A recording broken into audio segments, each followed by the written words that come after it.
लिया गया धर्मेंद्र प्रधान के ऊपर। पेपर लीक के बाद 20 से ज़्यादा बच्चों ने सुसाइड की, उसके बाद भी धर्मेंद्र प्रधान के ऊपर कोई एक्शन नहीं लिया गया। और उसके बाद हम लोगों ने सोचा कि हम धरना दे देते, हम आवाज़ उठा लेते, शायद इस देश का युवा आवाज़ उठाएगा तो कहीं ना कहीं सरकार सुनने को तैयार हो जाएगी। लेकिन फिर भी सरकार की तरफ से कोई एक्शन नहीं लिया गया धर्मेंद्र प्रधान के अगेंस्ट। तो मजबूरी में सोनम वांगचुक जी को आज अनशन पर बैठना पड़ा है। ये बहुत ही दुखद बात है कि ये सरकार इतनी इंसेंसिटिव क्यों हो गई है। और जब मैं आपसे पीसी कर रहा हूँ, आज से अभी से कुछ घंटे पहले एक और नीट स्टूडेंट ने सुसाइड की है। उसने अपने माँ बाप से माफ़ी मांगी है कि मुझे माफ़ कर दो, मैं आपके सपनों पर खरा नहीं उतर पाया। तो जब तक धर्मेंद्र प्रधान अपनी कुर्सी पर बना रहेगा तब तक इस देश का स्टूडेंट जो है वो ऐसे ही मरता रहेगा। Dharmendra Pradhan is a terrorist of India और हम चाहते हैं कि धर्मेंद्र प्रधान के अगेंस्ट अबेटमेंट टू सुसाइड का केस लॉन्च किया जाए। कब तक इस देश का स्टूडेंट ऐसा मरता रहेगा। और मोदी जी को क्या प्यार है धर्मेंद्र प्रधान से, ऐसा क्या मिल रहा है धर्मेंद्र प्रधान से जो अभी तक उसको कुर्सी पर बनाए रखा है। 1 करोड़ से ज्यादा स्टूडेंट्स परेशान है, रोज स्टूडेंट सुसाइड कर रहे हैं और मोदी जी कहते हैं उनके बर्थडे पर हाईली कमेंडेबल वर्क। क्या कमेंडेबल वर्क है? 20 बच्चे सुसाइड करते हैं, ये कमेंडेबल वर्क है? शर्म आनी चाहिए नरेंद्र मोदी को। पेपर लीक पर एक ट्वीट नहीं किया, 20 से ज्यादा बच्चों ने सुसाइड करी, उस पर एक ट्वीट नहीं किया। लेकिन धर्मेंद्र प्रधान के बर्थडे पर ट्वीट करते। ये देश के प्रधानमंत्री या एक पार्टी के बस प्रेसिडेंट बनकर रह गए। नरेंद्र मोदी या तो पार्टी चला ले या देश चला ले। अगर देश चलाना है तो उन्हें नीट पेपर लीक पर बोलना पड़ेगा, नीट पर बोलना पड़ेगा, स्टूडेंट्स की सुसाइड पर बोलना पड़ेगा। लगा रखा है highly commendable work, highly commendable work, efficient minister. क्या एफिशिएंसी है? बच्चों को मारना एफिशिएंसी है उनकी। और अगर नरेंद्र मोदी धर्मेंद्र प्रधान का इस्तीफा नहीं लेते तो कहीं ना कहीं इन बच्चों का खून नरेंद्र मोदी के हाथों पर भी लगे, जिम्मेदारी उन पर भी आएगी।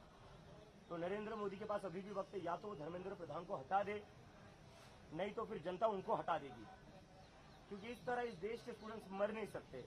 हर रोज स्टूडेंट सुसाइड कर रहे हैं। अभी थोड़े घंटे पहले मैंने न्यूज पढ़ी, एक और नीट के स्टूडेंट्स ने सुसाइड करी है। और क्या हो रहा है? मन की बात देख रहे हैं धर्मेंद्र प्रधान जी, नरेंद्र मोदी जी मन की बात कर रहे हैं। कौन से डिवीजन में रह रहे हैं ये लोग? और इतने कैसे बेशर्म हो गए ये कि बच्चे रोज सुसाइड कर रहे हैं और वो प्रधानमंत्री अपना मस्त किसी दुनिया में रह रहा है, अपनी मन की बात कर रहा है। अरे स्टूडेंट्स के मन की बात सुन लो यार, उन परिवारों के मन की बात सुन लो जिनके बच्चों ने सुसाइड करी है। बोर हो गए हम 12 साल से आपका मन की बात सुनकर, पका दिया है पूरे देश को। उनके अपने मंत्री भी उनके मन की बात नहीं सुनते। अब तो मोदी जी धर्मेंद्र प्रधान को निकाल दीजिए, वरना जनता आपको निकाल देगी। और दूसरी बात, अभी जब से सोनम सर यहाँ पर अनशन पर बैठे हुए, हमने दिल्ली पुलिस को रिक्वेस्ट किया है कि एक पोर्टेबल टॉयलेट तो अंदर लाने दीजिए। सोनम सर अनशन पर बैठ रहे, उनकी तबीयत जैसे जैसे अनशन आगे बढ़ते जाएगा तबीयत खराब होते जाएगी, तो वो कैसे टॉयलेट का इस्तेमाल करेंगे? यहाँ के टॉयलेट में तो इन्होंने पानी भी बंद कर दिया है। मैं सारी मीडिया से रिक्वेस्ट करता हूँ, यहाँ पर जो टॉयलेट और पीछे जो टॉयलेट है वहां जाकर देखिए आप। टॉयलेट की सफाई भी जानबूझकर ये लोग नहीं कर रहे ताकि कोई इस्तेमाल ना कर पाए। तो ऐसी सिचुएशन में जो इंसान अनशन पर बैठा हुआ है तो उसके लिए एक पोर्टेबल टॉयलेट तो अलाउड ही किया जा सकता है ना। दिल्ली पुलिस को एक पोर्टेबल टॉयलेट से डर क्यों लग रहा है? एक पोर्टेबल टॉयलेट लगाने से कौन सा कानून टूट जाएगा? या पोर्टेबल टॉयलेट यूज करना भी एंटी नेशनलिज्म हो गया इस देश में। तो दिल्ली पुलिस से रिक्वेस्ट है, असली क्राइम को पकड़िए, असली गुंडों को पकड़िए। यहाँ पर सर फोड़ा जा रहा है लोगों का, उनको आप पकड़ नहीं पा रहे हो। उनके सामने आप भीजी बिल्ली बन रहे हो, छोड़ दे रहे हो। वो लोग इंस्टाग्राम पर बोल रहे हैं अभी एक को मारा है, शाम को आऊंगा फिर से दूसरे को मारूंगा। तो हमारा पानी रोकने की बजाय, हमारा खाना रोकने की बजाय पोर्टेबल टॉयलेट लगाने दो, हमें वो रोको मत। और कुछ ना अच्छा काम कर लो, गुंडों को पकड़ लो जो यहाँ आ रहे हैं, लोगों को मारपीट कर रहे हैं। देश को बहुत उम्मीद है, देश से ज्यादा आपके बच्चों को बहुत उम्मीद है। आपके बच्चे आपको हीरो समझते हैं, तो हीरो वाला काम करिए, ये टुच्ची हरकतें मत करिए।